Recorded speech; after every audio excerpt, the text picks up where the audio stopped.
According to prisonpolicy.org, as of 2020, the US has over 2 million prisoners. If the prison population was its own state, it would be the 38th most populated state. How did the US prisons get so populated? Well, what if I told you it had to do with home loans? In the midst of the Depression, the National Housing Act of 1934 was passed. The intention was to help lower income people have access to home loans and, in turn, better housing. There was concern that some would not be able to pay back these homes, so the Homeowners Loan Corporation was founded. Their job was to assess areas for qualifications on home loans. Unfortunately, they used discriminatory criteria in order to mark these areas. Maps were created which organized neighborhoods into safe and dangerous areas for home loans. The driving force that divided a good neighborhood from a bad one was race. Areas with high black or Latino populations were highlighted in red. This meant getting a home loan would be close to impossible in these places, which would have wide reaching consequences. The Fair Housing Act of 1968 would end this system, but the damage was done. Why are home loans so important? Well, they are usually the first step in creating generational wealth.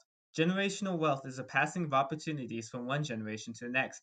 For example, a lower income family works to send their kids to community college. That kid, in turn, with a higher education, has access to a higher paying job. So their kids can have access to a university. With a university education, they can, well, you get the point. Where one lives can greatly affect the building of generational wealth. That is where having a good home loan can get a family started for generations to come. To many minority families who lived in redline districts, this option was shut off to them. Redlined areas became economically depressed. Schools were underfunded, houses went into disrepair, and people got desperate. Shut off from the mainstream economy, these areas had to resort to the darker side of the market. Economic pressure drives crime. Not just violent crime and thievery, but drug related crimes. The strains of economic hardships leads many to turn to drugs. A demand is created. Desperate people need money to live. A labor source is created. Mobster capitalists see an opportunity to move and sell their product. A supply is created. The invisible hand of capitalism is at work. How does the government respond to this backwards economy? They declare war on it. In the 1970s, laws criminalizing drugs became more and more common. These laws did nothing to address the underlying issues that caused drug abuse. Rather, they became discriminatory within themselves. Red line districts were policed heavily, which exacerbated already existing tensions between citizens and police. This meant less cooperation with authorities, which all increased crime, not reduced it. The policing also created a new cycle which further plunged low income and minority communities into economic distress. Incarceration of a family member means the loss of an income for the household. This can cripple a family beyond recovery.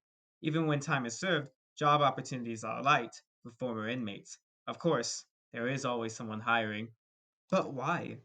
Is this simply racism for racism's sake? No, there are groups benefiting from the system, and I'm not just talking about the cartel.